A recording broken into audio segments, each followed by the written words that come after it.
There it is. Game of Thrones is over, but the Jersey Shore summer is just getting started. The cure for your post-finale blues, but not your shore-scored herpes, is here. A fresh episode of the Savage Sack Tap starts now. You're listening to the Savage Sack Tap. It's not a podcast, it's not a half-cast, it's just a quick shot to the balls to help you finish off the week.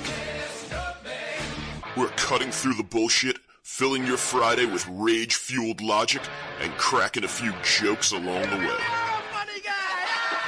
So grab a bag of frozen peas. There's a Savage Sack Tap coming your way. Smooth, lascivious, salacious, outrageous. Brian and Sam are fighting. You and believe whoever the you want. I'm done with it.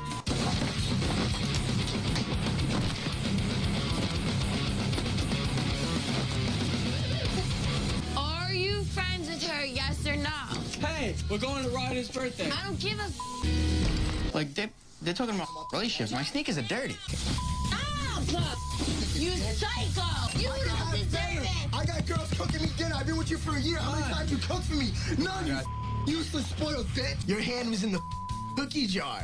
Like, how are you gonna sit there with the crumbs on your lip and be like, I didn't eat the cookie? I sat in this house and I cried. I didn't call one girl. She has the balls to go home and hit up some guy.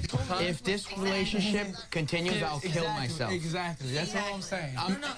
There'll be no more DJ. I will kill myself if they're still together. I will kill myself. Well, give me a sec. Let me unhook this hot shit. And one more second. There we go.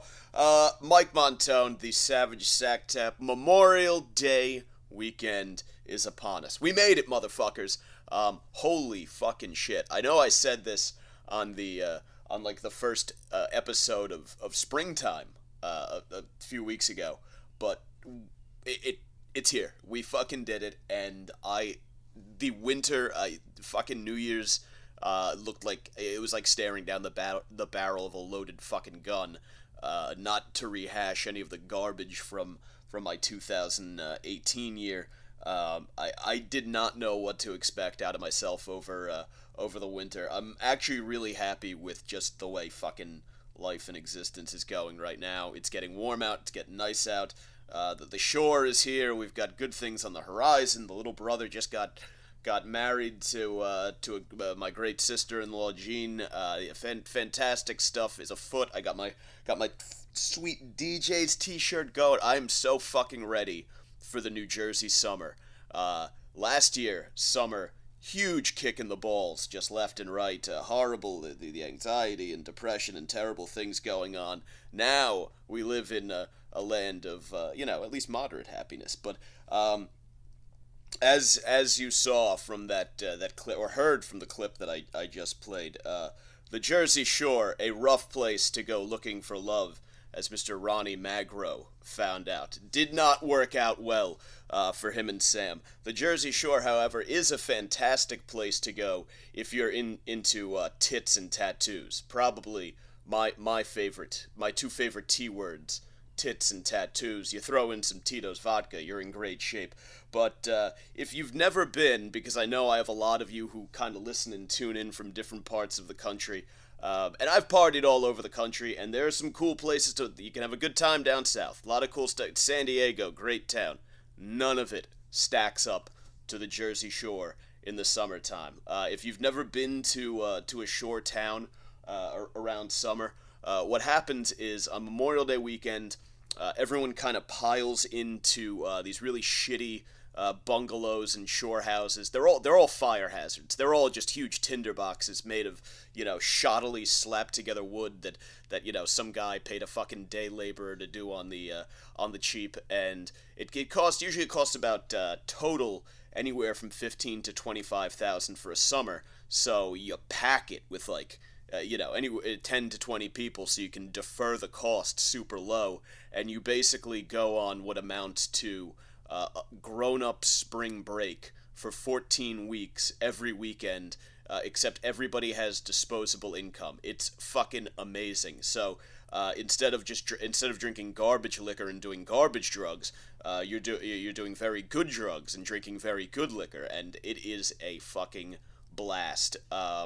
Some houses are like all dude houses, some houses are all chick houses, some houses are a combination, but generally speaking, what happens is they all devolve into sort of these party-fueled slums that are filled with booze and drugs and feminine hygiene products, and the air is usually heavy with the smell of mildew and fart and various people's genitals and dirty laundry, and you would wonder, why would grown adults who all presumably have their own homes and apartments that are much nicer, why would they subject themselves to this? And it's because at the Jersey Shore during the summer, like I said, you do a lot of awesome drugs and everyone is just out trying to fuck. Like, it is literally just 14... I mean, everyone's trying to fuck all the time, like when you go out to bars and stuff, but there is a special sense of urgency over the summer with people trying to fuck. I mean, if you do it right, you can have days where you just do coke and fuck all day, and let me tell you something, that is an absolute treat. I think, I want to say, and this is not, I'm not tooting my own horn as like a guy who gets laid all the fucking time, but I think I've been walked in on having sex at least 3 or 4 times. You are guaranteed in a Jersey Shore house to see pretty much... It's odd if you haven't seen at least 2 of your housemates completely naked by the end of the first weekend. I think I woke up Memorial Day weekend 2015, I think it was. I woke up that Saturday after blacking out the night before, and I literally rolled over, and the first thing that I saw was the dude in the bed perpendicular to mine, fucking bare ass in the air, drilling one of the other chicks in our house. So it gets... You become very comfortable and very familiar with each other very quickly. There are a lot of fluids being swapped, and a lot of penetration. A lot of very sad stories about limp dicks too. A lot of guys struggle to get it up at the shore, which I've always said that's what you have to. If you're gonna try to fuck at the shore, you have to prep your cock in advance. You got to supplement. You can't be going in there and thinking that your regular dick is going to be able to. Here's the thing: you're drinking, like you literally start drinking at like 9 o'clock in the morning, and you do it all day out in the sun, and then you're doing drugs too, and then you're drinking again at night. Your body is just running on booze and no sleep, and you're trying to fuck girls in what is essentially, I mean, the houses are really, I mean, there are probably homeless shelters in de Blasio's New York with better living conditions than some of these houses, so they're not really well suited for a great erectile performance, so a lot of guys wind up not being able to deliver down there. I famously once, I believe, discussed on this show, probably a couple times, I have no idea. I know one of the drugs in the bag was cocaine. I don't know if it was like coke and MDMA or what, but I was on a fucking spaceship, and I hooked up with this chick, and my pants came off. My dick was useless for like a week after this. I remember I was taking every vitamin and every pill on the fucking planet trying to breathe life back into my penis, and it was just not happening. And then finally, like, I think it was like the Friday before I was getting ready to go back down for the next weekend, I woke up with morning wood, and I have never been more excited to have an erection. The first time I had sex, I wasn't even as excited as this, to have that erection. To know that my penis worked once again was just, it put me on cloud fucking 9. But yeah, it's and it goes on for all summer. It's not just some people are like, oh yeah, we went to the beach for a weekend over the summer. Oh no. You buy into one of these houses, you get your fucking money's worth out of it. It is unreal. The shit that you will see. It was like a Monday morning once. I woke up to like take a piss and get a drink of water, and I heard people downstairs, and my roommates were doing cocaine off of the living room floor at like 5 a.m. It's a completely different, surreal existence. It's almost like a middle class version of what like those like rich douchebags get into out in the fucking Hamptons. Just a delight. And I know Memorial Day weekend, if you're in the military or if you follow a lot of people who are in the military on social media, you're going to start seeing, probably, I would say, if you're watching the live stream, you're going to start seeing this shit Friday. If you're downloading this, maybe you saw it on social media over the weekend, whatever. A lot of like memes and stuff about like supporting the troops and thanking the troops and the dead troops, and they sacrificed this and this, and it's true. It's absolutely true. Memorial Day weekend, or Memorial Day, Monday is a day to commemorate and remember those who went to combat and didn't come back. It's very important. I think everyone should absolutely take some time to do something, if it's nothing other than reading a little bit of a book about someone who gave their life, or reading an article, or educating yourself about the sacrifices they made. Giving a couple bucks to the guys with the poppies outside the liquor store. They need and appreciate it. That goes to good causes. It goes to the VFW. It goes to the veterans hospitals. Do something like that. Go to a parade. Stop by a veterans ceremony. If you have a kid, show them the monument or the memorial in your town, and explain to them, what happened, what was World War I, what was World War II, what was the Korean War, Vietnam. Maybe it had a relative or a friend who passed in combat, and you want to teach them about that. It doesn't have to be this 72-hour. I don't know where.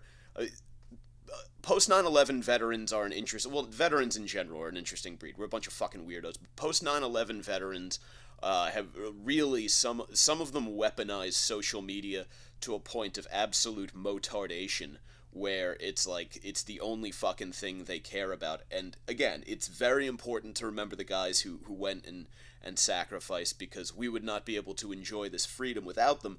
But here's the thing. The guys who went and sacrificed were 19-year-old gun-toting, beer-swilling, fucking cock-slinging kids. Do you know what they want you to do with your freedom? They want you to get out there and sling that dick and drink a beer and eat a fucking cheeseburger and do all of those things that they can't do. Like, if they were here, if they were looking down, they would be, and they saw you, like, spending your fucking Memorial Day weekend, like, locked inside in, like the solemn vigil or some fucking shit, or whatever the hell. I don't even know what the angry veteran community wants us to do over the weekend. They would be, like, perplexed. They'd be like, what are these fucking morons doing? It's a beautiful summer weekend. It's 75 degrees out. Go to the fucking beach, for Christ's sakes. That enjoying the freedom that they sacrificed for is a worthy way to honor America's service members. There's nothing shameful about that. Yes, I do think that you should spend some time and reflect on the sacrifice and do something, even if it you buy a guy a fucking beer at the bar. If you see my tattoo, feel free to buy me a beer at the bar, and then offer up the sexual services of your wife, sister, girlfriend, mother, or grandmother. It's something along those lines. I'd be much obliged. But it's not. Memorial Day weekend is not make civilians feel bad about themselves weekend, and I think it's it's weird that we're a young generation that went to war and engaged in a very lengthy war. It was a very, in terms of the human toll, it was very costly. It's something our generation hadn't really seen before. So I understand, and the like social media and stuff does kind of highlight the civilian military divide, but there's no reason to be an angsty douche about it. If you lost a friend in combat, I'm sure that friend would tell you, like, hey, motherfucker, like, don't mope around and be a dick to people in my name, all right? People liked me. I sacrificed for it. People people were sad when I died. You go have fun, enjoy the freedom that do the things that we would have done together. We would have. What would you have done with your buddy who didn't make it back if you had 3 days off to hang out? You wouldn't sit around fucking moping and being a fucking a puss, a sour puss. What the fuck? I don't know. A sour puss isn't a real thing, is it? I think that's like the face you make when you eat a sour candy. That doesn't make any fucking sense. What I'm saying is, don't be a fucking asshole. You would have been out drinking beers, eating burgers, and trying to bang fat chicks, because that's what you do when you go out on the weekends when you're in the fucking Marine Corps. So I don't. That's But yeah, this is my absolute favorite time of year. It's the best time of year to be from New Jersey too. The bars and shit down there are unreal. If you're from New Jersey and never been to DJs, you should probably be shot. But if you do have a chance to ever get to DJs in Belmar, it is like hands down the greatest bar on the planet. It's got something for people of all ages.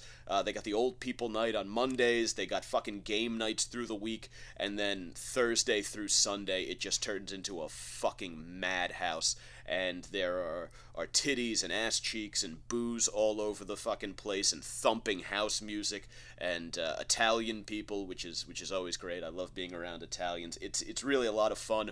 It's right up on the beach. I'm gonna be 34 in a couple days. I'm too fucking old to be out like trying to grind on chicks on the dance floor because you look like a fucking creep. So I pretty much just go drink a few beers. I like to watch the Mets is pretty much what I like to do at DJs. I like to watch the Mets game. And look out at the ocean and glimpse the occasional big fat ass as it walks by. But yeah, get out, enjoy it, and seriously, if you've never done the Jersey Shore before, get your ass to the Jersey Shore. If you're out of state, make it a summer weekend. Book a hotel room from like Thursday through Monday. Stay an extra day. You want to go? There's a place called Tiki Bar in Point Pleasant. They do an event on Mondays. They squeeze their own orange juice and they make screwdrivers out of them, and they are fucking delightful. And you get a big thing of like clams on the half shell and oysters and shit, and then you just get wasted all day on a Monday afternoon. It's called Strippers and Clippers, because Monday is traditionally the day that strippers and hairstylists do not have to go to work. So that's when they go out and party. And I alluded to before, I said titties and tattoos. Probably DJs, high supply of titties and tattoos. Headliner on a Saturday night in nothing finer than headliner. Lots of titties and tattoos. If you want to see a supreme selection of titties and tattoos, you need to get yourself to Tiki Bar in Point Pleasant for a Tiki Monday. It's just a delightful little treat. If you're from New Jersey, you don't have a shore house, the fucking train runs right there. You go down, you look at titties and tattoos and drink on the beach all day, and then you go across the boardwalk to Boardwalk Bar and Grill, and you get yourself a nice cold beer and like some fucking French fries and fried clams before you go home, and it will be probably the greatest day of your life. I could not recommend that itinerary more. In fact, I may be partaking in that myself a few times this summer. But yeah, I'm looking forward to it. I am heading down. I will be on an early train tomorrow down to Asbury. Got a little party to hit up in Freehold, and then I will be spending a subdued Sunday on Long Beach Island with my family, where I will feast and celebrate the anniversary of my birth. Now, take things down a little notch. Get into the rest of the show. Game of Thrones has come and gone. Interestingly enough, I actually watched Game of Thrones for the first time ever in my first summer share house in Manasquan. Daenerys dead. I had what did I have here? Oh yeah, long live Bran, whatever the fuck you pronounce the wheelchair kid's name. The libs were not happy with the turn that Daenerys took. It became a big kind of meme in the liberal political community that all of them, I guess, like Elizabeth Warren and the rest, all loved Daenerys because she was like this strong, powerful woman and she was liberating people and stuff, which was actually hilarious. because the things that she was doing were not the kind of things you would expect from a leader in a liberal country, right? She was going around torching people to death without trial. She was overthrowing governments. It's just all sorts of things that a ruthless dictator might do. But because she was a powerful woman, people really overlooked that, and then were shocked when when her character took this surprise turn at the end. But yeah, I'm gonna spoil it right now. Fucking Jon Snow guts her, and then Drogon comes in and torches the entire throne room. It was wild stuff, and then they have a big council meeting, and they make Bronn the new king. Sansa goes up. She becomes the queen in the north, and it appears, at least for the moment, that everything is calm.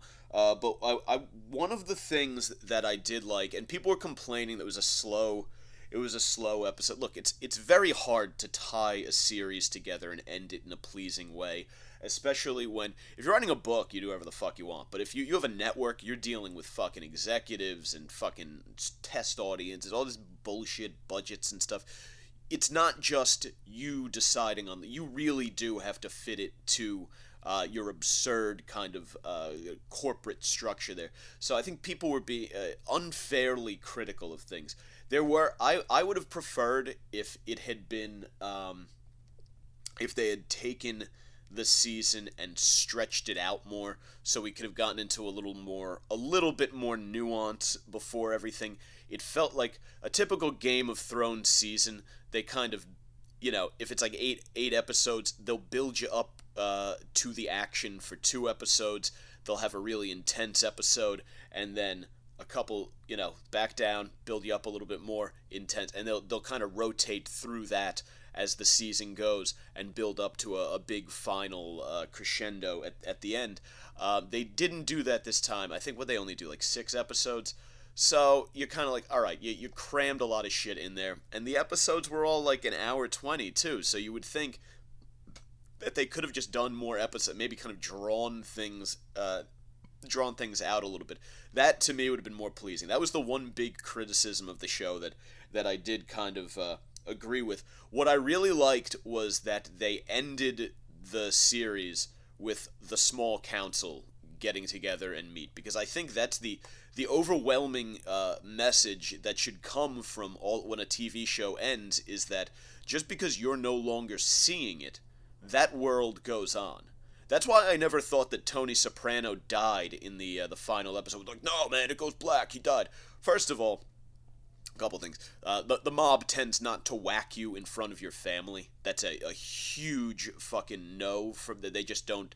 They don't do that. There's too high of a risk of them, killing one of your family members, and that would essentially spark all-out war, etc., etc. My belief is that they eat the.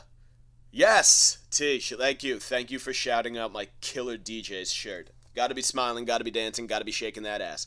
No, but he's sitting there eating the fucking onion rings at Halston's, and I honestly think the next day just fucking comes, and that's it. Tony Soprano goes on taking big shits and banging Russian prostitutes and leading his mob family, and the FBI investigation continues or whatever. The only other thing I could have pictured would be him getting arrested there, because you would have, because they talk about like the guy in the members only jacket and stuff kind of swarming around him. You would have guys tailing him and stuff, and then the FBI would have no problem making a very public arrest like that. In fact, they love doing shit like that because they love making defendants look bad. So yeah, I think I always picture when a series ends that you're not ending the story of these people. You're ending the story as we're watching it, but that might just be a snipping point in their lives. So it goes on. Westeros will go on. If Daenerys had won, Westeros would still exist. It's not, everything does not get like wrapped up in a nice little bow, and I think that is the way that the series ends, like that, on the small council meeting, and with the new Brienne of Tarth is filling out the new book and everything, to show that yes, you are done watching this story, but this continues. There will be further unrest. There will be more kings killed. There will be more wars, more excursions, all of that shit. You see Jon Snow riding off beyond the wall. Arya takes off to go west of Essos or wherever the fuck she goes. These things they're going to continue to go on.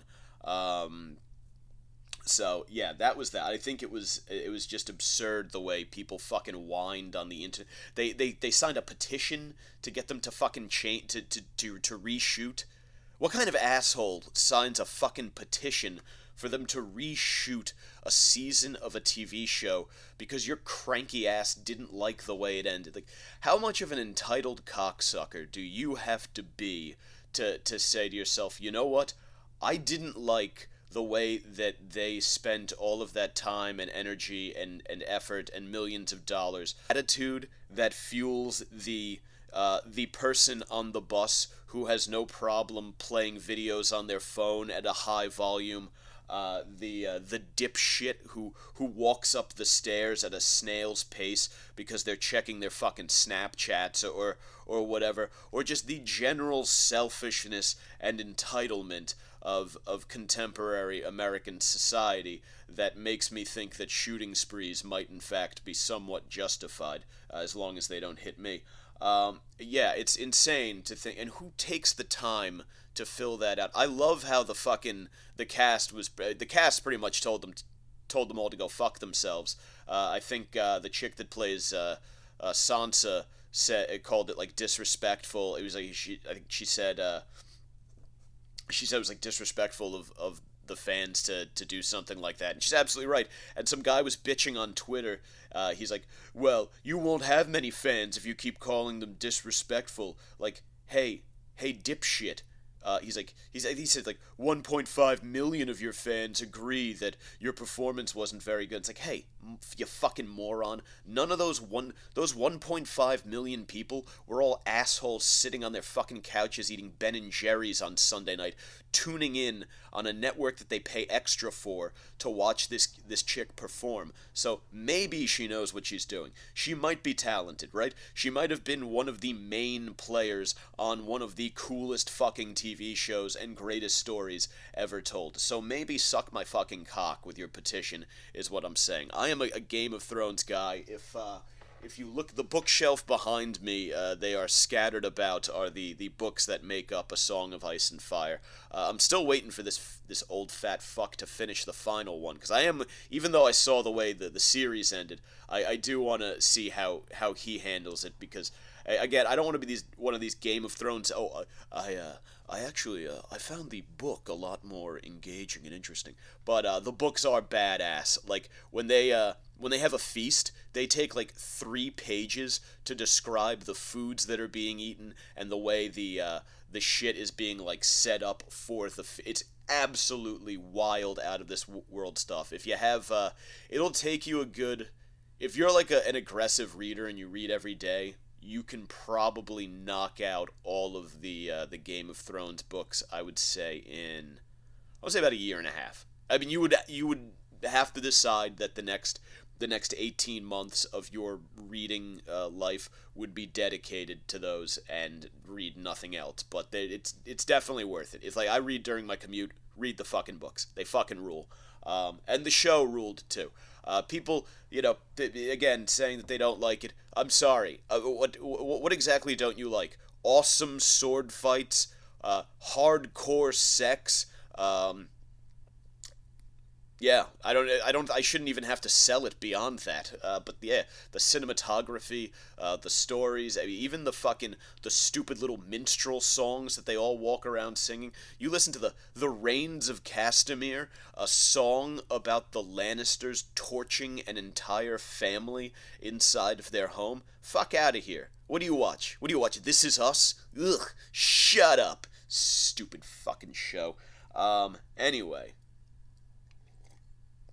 Moving on. I'm a little bit, things are a tad askew today, because I've been busy as fuck. It was a busy week. I was actually supposed to do this stream, this morning, but I went to the Mets game last night, and I'm getting ready to start a new job in a couple weeks. So I was like tearing the place apart, looking for like my passport and my fucking social security card. So you gotta prove that I have to prove that I'm a U.S. citizen. I don't know what country they would think that I'm from. Like there is no other option, right? I do not have the pigmentation or accent. I would have to be the best fucking Soviet spy on the planet to pull off that kind of ruse. But yeah, I was tearing my studio apartment up, and it was like reminiscent of when I was like younger, and I would have to like track something down at the last minute, and my fucking anxiety was just through the roof, and I was just like, oh, I fucking hate this feeling. But anyway, that's neither here. I'll tell you about the new job in a week. Once I get started, I'll tell you what I'm up to. I have a feeling you fuckers will enjoy it thoroughly. With that in mind, I do have I wasn't able to take a lot of notes on shit. Like I usually have my note cards. You can see I'm just going off my I didn't even put them on cards. I just scrawled some shit down in this notebook. I do have a few articles I just want to rip through. Nothing over. There will be no massive, great moral stand, and nothing, enlightening. It's just going to be me talking about what do we have here? The Geek Squad found child porn on some guy's computer. A-Rod was caught taking a shit. Some tranny got a tilapia vagina implant. The Pandora made fun of a guy for buying a cheap engagement ring, and there was no gay wedding episode of Arthur played in Alabama. So I'm just going to kind of peruse some articles on that, if you will indulge me. Before I do so, a reminder to please share the show with anyone that you think may be interested, and I will not. I swear to God, I am not in the CIA. It actually goes much deeper, which is why I can't tell you. It's even more secretive than the CIA. But if you're listening on the audio stream, I was responding to an on-screen comment. And speaking of that, please check out the social media pages where I do live stream this shit. Facebook.com/The Savage Crew, Twitter @Mike Montone, Instagram @Gary_Moiler. And the audio podcast lives at thesavagecrew.libsyn.com. I keep all of those links pinned to the top of the Facebook page, so even more reason to check that out. I will start with the Best Buy Geek Squad finding child porn on this guy's laptop, because it reminded me of a story from my own life, not involving child porn, but definitely involving my laptop. An Iowa man was arrested after Best Buy workers discovered child porn on his broken laptop. Robert Watson, 54, of Des Moines, brought his gravy-soaked laptop into a local Best Buy back in August and asked workers to transfer his files onto his new device, according to police. I already have so many fucking questions. One, when they say gravy, is that like, this is an ABC News article, so I'm not sure if that's like a euphemism for semen? Like he soaked his laptop in semen because he was masturbating so much to all of the child porn? Or if this gentleman, for some reason, had a gravy boat just placed sitting next to his laptop and accidentally whacked it over, and all of a sudden he's just like, oh no, my machine that I use to view and distribute child pornography is covered in gravy. Whatever shall I do? And he decided to run to Best Buy to have it cleared, the files transferred. But why then are you going?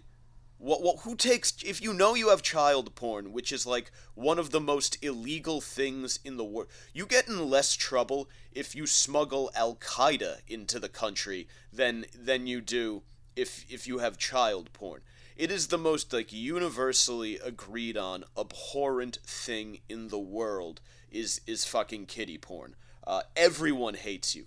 When you go to jail for stuff like this, the other inmates, the other criminals, the other people who were not cut out for life amongst civilized society look at you as though you are the lowest of the low.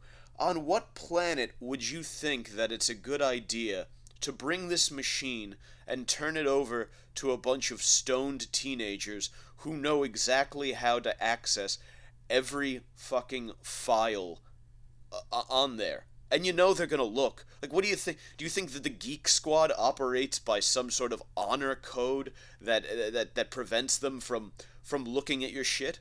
Like, that's like one of the biggest perks of the job is looking at people's shit when they bring in your computer. I have to assume everyone does that. He says,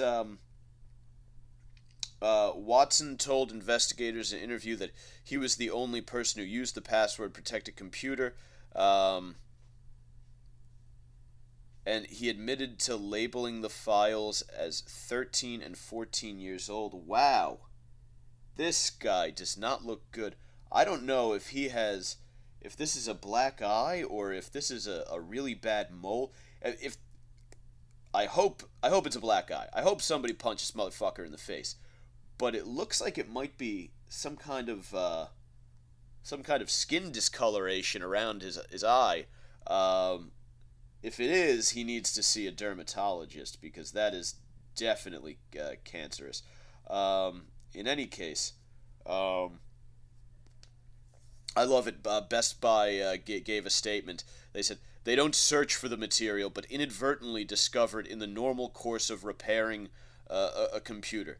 No, as I said, the Geek Squad, they're all like, 19, 22-year-old kids that know how to computers trying to make a couple bucks. They're looking at your shit. If you put that, if you give them your computer, they're looking at your shit because they know they're going to find weird shit. And if you're a 19 or 20-year-old or 34-year-old, weird shit on someone else's computer is incredibly entertaining, which actually brings me to the entire point that I shared this article, other than the fact that the article alone is incredibly entertaining.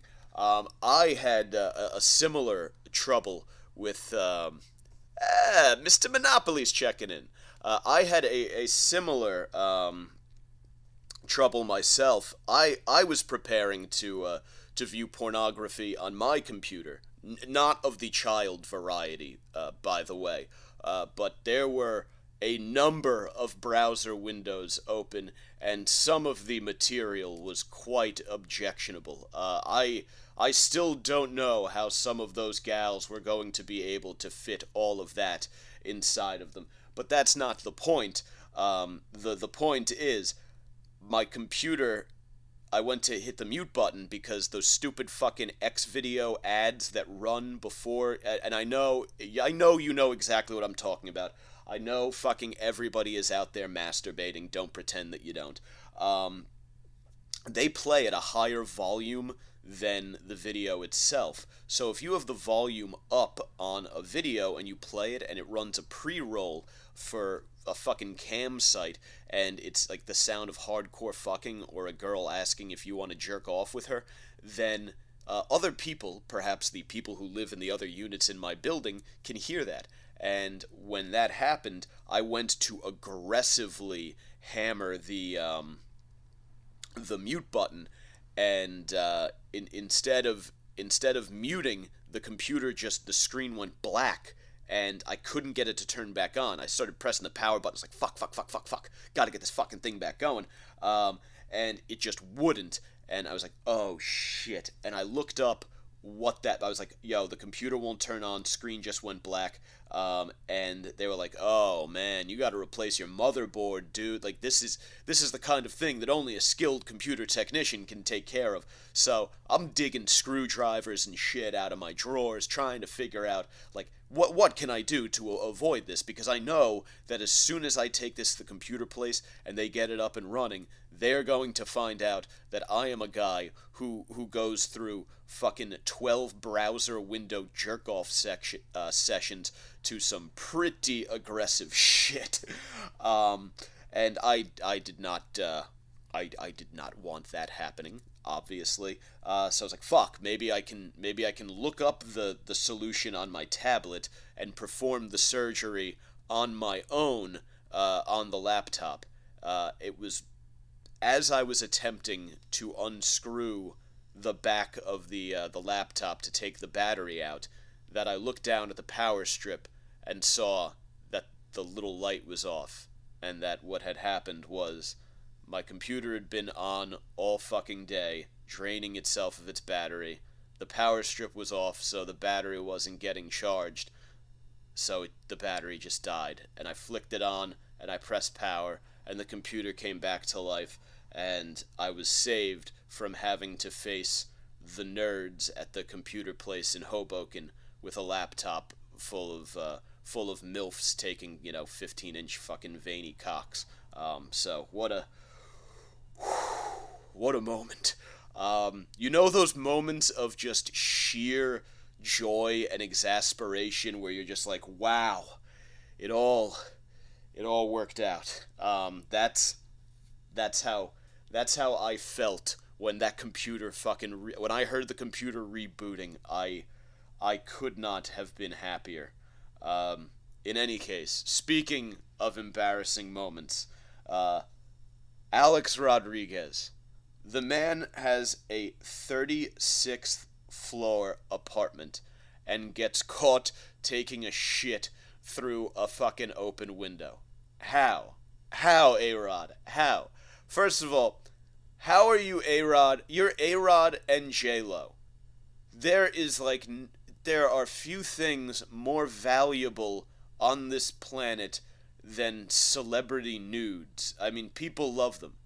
And you choose, in New York City, Manhattan, like the most densely populated slice of the planet, to have a bathroom window with no drapery, no shades, just nothing.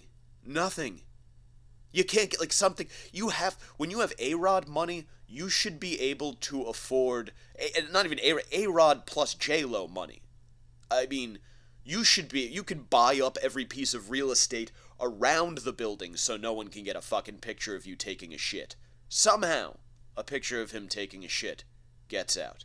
I'm just blown away. My favorite part of this, and there's not even a whole lot I want to opine on, but Mark Anthony, who I guess did he date J-Lo or he was married to her, was asked to weigh in on this on a morning show, and he just said, I guess he was wearing a nice Tom Ford shirt, and he just said, "Hey, looked good in the Tom Ford shirt."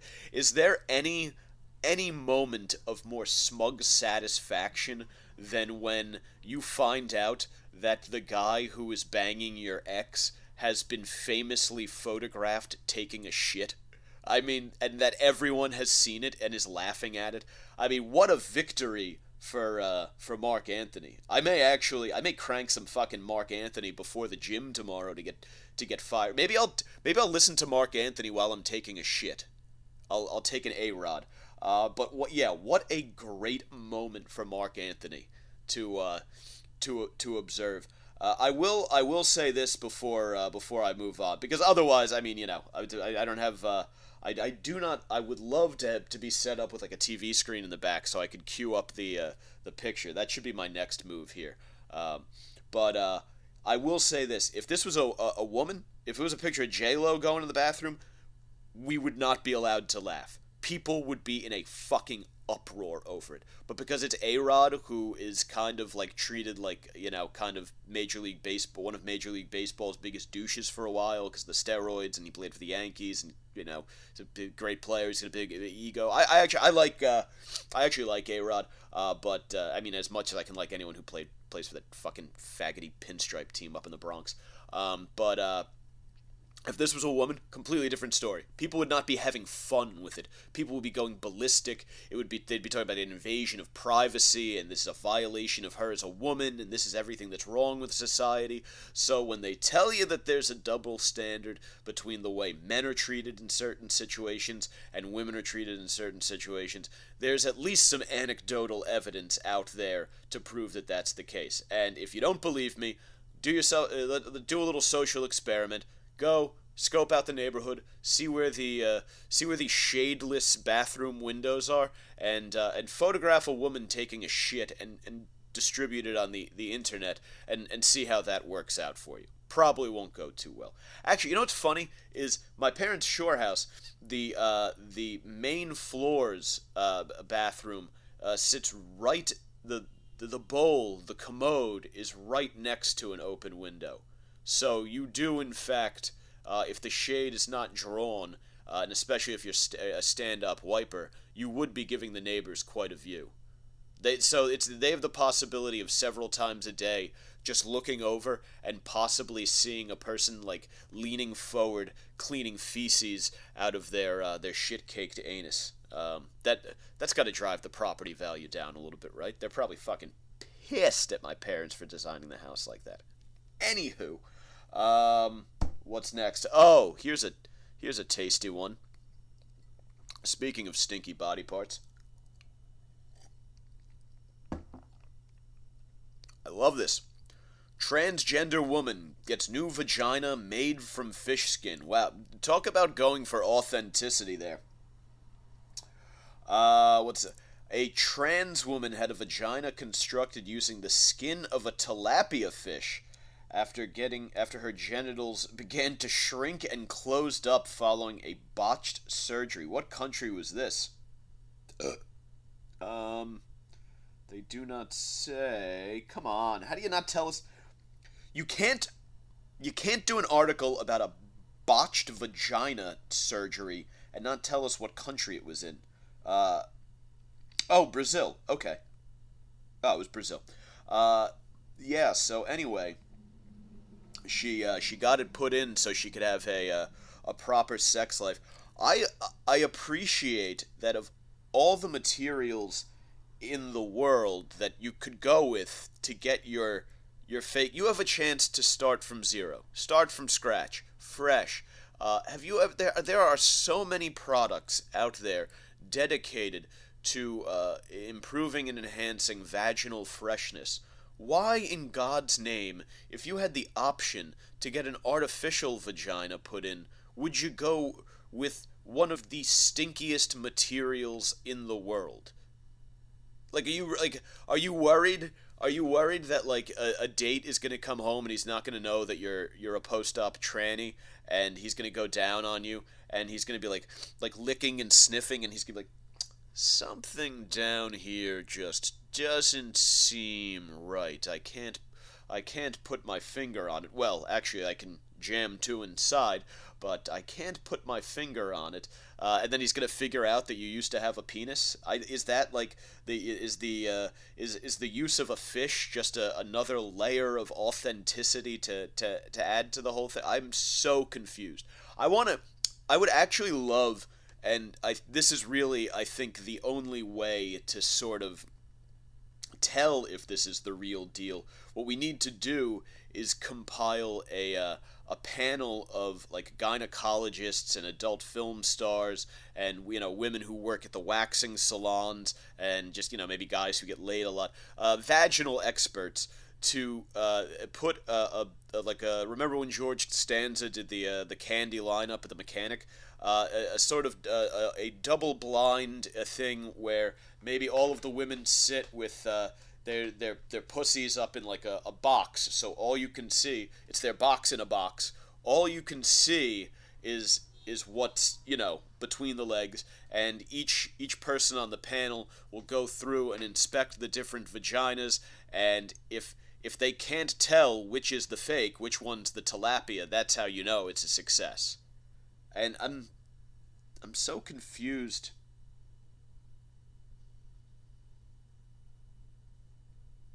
One second. The only thing I want to see here.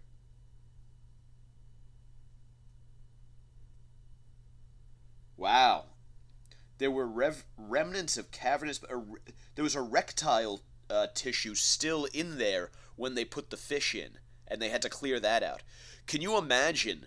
Can you imagine if they left the erectile tissue in and they put the fish in, and she takes a date home, and some guy's about to go down on her, and he's about to eat her pussy, and all of a sudden, a fucking a tilapia, just the erectile tissue kicks in because she gets excited, and like it just looks like a fish is swimming out of her snatch. That would be some wild shit. That would be like when you go down on a female bodybuilder and it's like sucking on a little worm. Yikes. But my question is, do they, when they give you the fish vagina, do they slit it long ways and kind of open it up and stick it in? Or do they cut a hole and like jam it in and like kind of like prop the fish's mouth open, and then that's the hole, so if a guy fucks you, he's just fucking the fish mouth? These are the questions that this New York Post article does not touch on, and that's I need to get a professional in here to give their expert opinion. Yikes! My phone battery is dying, so this may become abbreviated. Although we are getting close to an hour. I have two more stories to get through, and they're nothing I have to go through too fucking long. This one just pissed me off, and I'm gonna give you I'm not gonna read the article. I'm just gonna give you the nuts and bolts. Woman defends husband after jewelry store employee shames him for buying $130 engagement ring. And I bring this up because I was hanging out with a bunch of chicks, a bunch of like my ex-girlfriend's friend a while back, and one of them said something like, if a guy doesn't spend at least 10 grand on an engagement ring, why even get engaged? Like she said something along the lines of like, the biggest thing that couples argue about is money, and if your fiance doesn't spend enough on engagement ring, that's a big sign that he doesn't have enough. And this is dumb 20-something female logic in a fucking nutshell. No, it's the exact opposite of that. Couples fight about money because couples are fucking retarded, and they spend tens of thousands of dollars on things like fairy tale fucking weddings.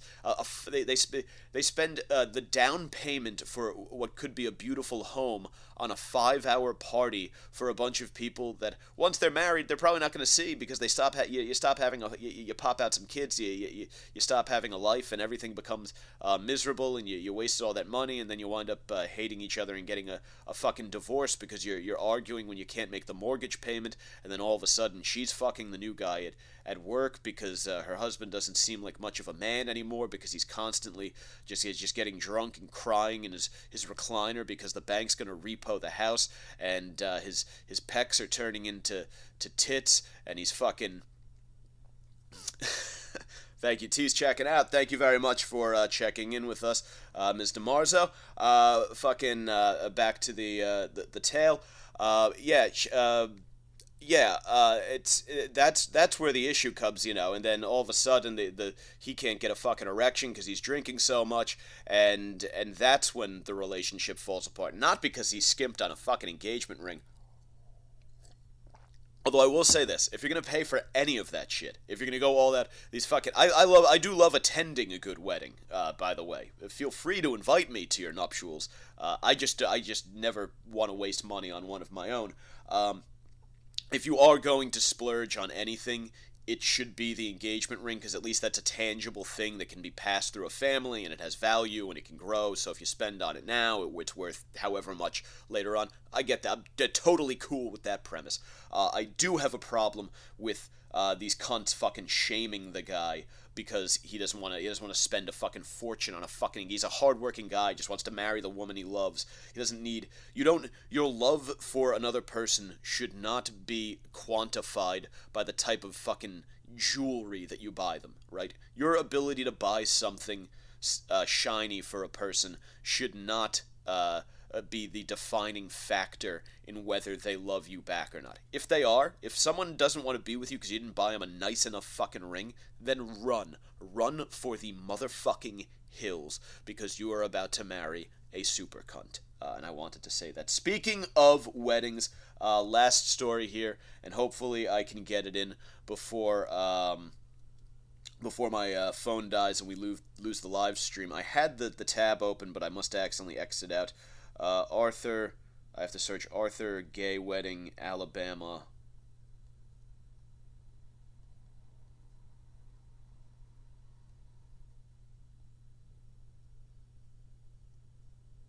Here we go.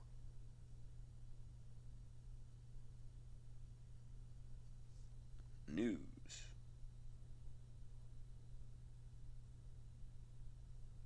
So, if you didn't know, and I know most of you probably do not watch the TV show Arthur on the regular, but those books were the fucking jam when I was in elementary school. I read a different Arthur book every week on reading day. But apparently, Arthur's teacher and his boyfriend are now Arthur's teacher and his husband. They got gay married in a recent episode, and everybody was very excited about it, very happy. They were like, "Hey, yay! What a great moment for gay people." Their wedding is now featured in a poorly watched animated series. It's an odd landmark achievement, but the gays are the gays. They do their thing. And I guess Alabama TV stations opted not to show it. Which, first of all, look. They cater to their fucking audience. So if their audience doesn't want to see this, then looks like Mr. Monopoly is signing off as well. Catch you down the shore, my dude. I will most likely be at DJ's happy hour tomorrow. So shoot me a text, brother. Have a fantastic summer, and tell the boys I said hello.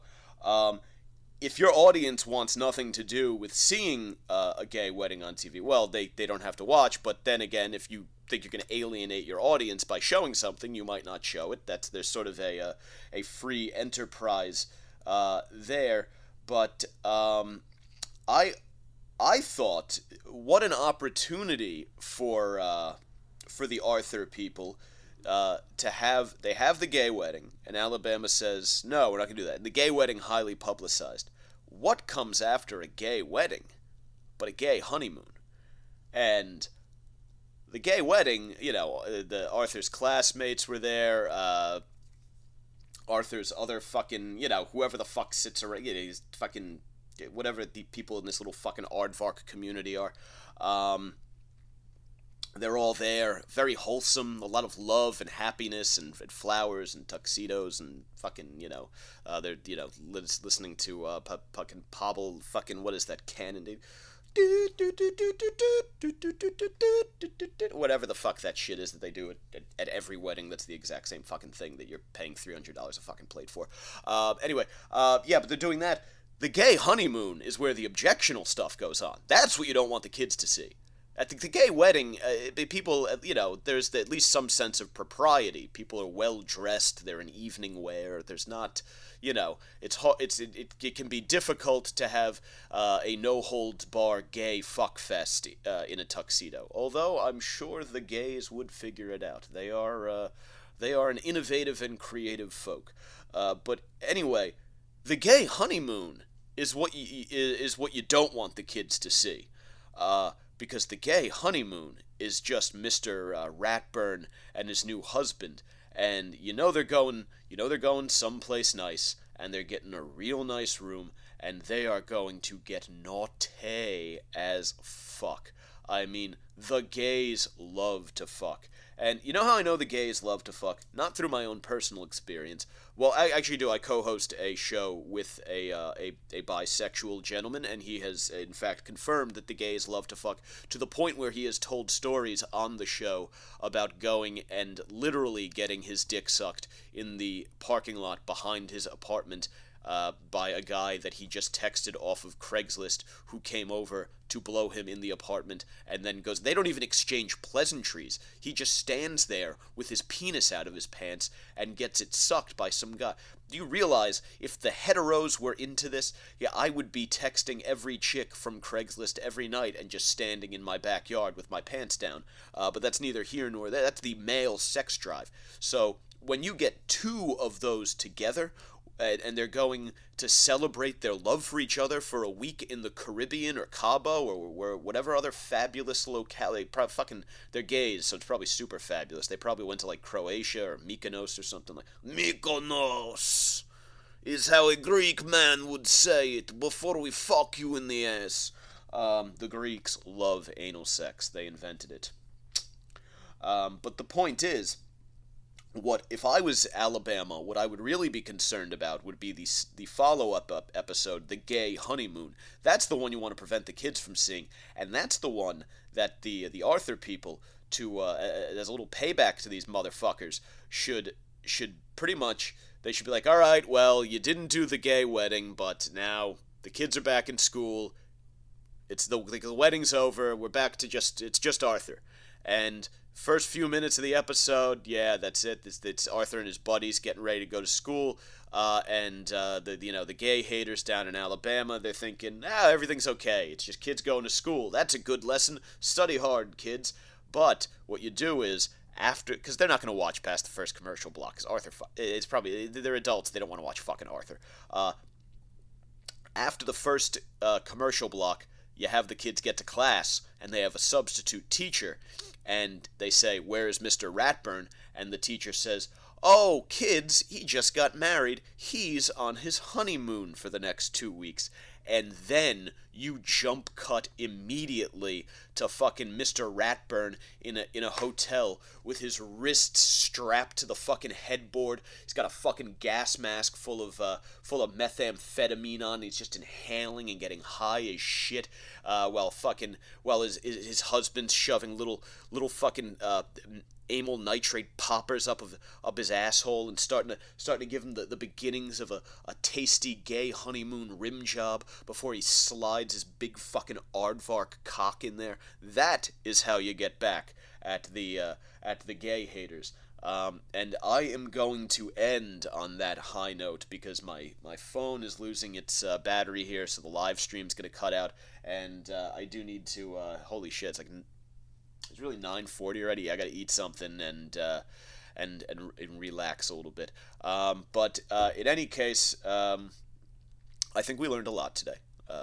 about a lot of different things. We covered a lot of different subjects. So please, please, please share this with your friends. Facebook.com/The Savage Crew. Twitter @Mike Montone. Instagram @Gary_Moiler. And of course, the audio podcast lives at thesavagecrew.libsyn.com and everywhere else that podcasts are available. You can find those links up at the top of the Facebook page. I really appreciate you guys tuning in. And again, share with your disgusting like-minded friends. We need to, us scumbags need to stick together. Have a great Memorial Day weekend. Remember, please take a minute for the guys who sacrificed. They did a lot. There are going to be a few people I'll be thinking of this weekend for sure. And I know my friends who out there who served all probably have a couple guys they're going to have in mind over the next couple days too. So do take time for that, but also take time to enjoy the fruits of the sacrifice that they made. And I will catch you probably next Thursday morning, I think. I shouldn't be hungover for that one. I was a fucking wreck today. But all right, I'll catch you then, guys. Bye bye.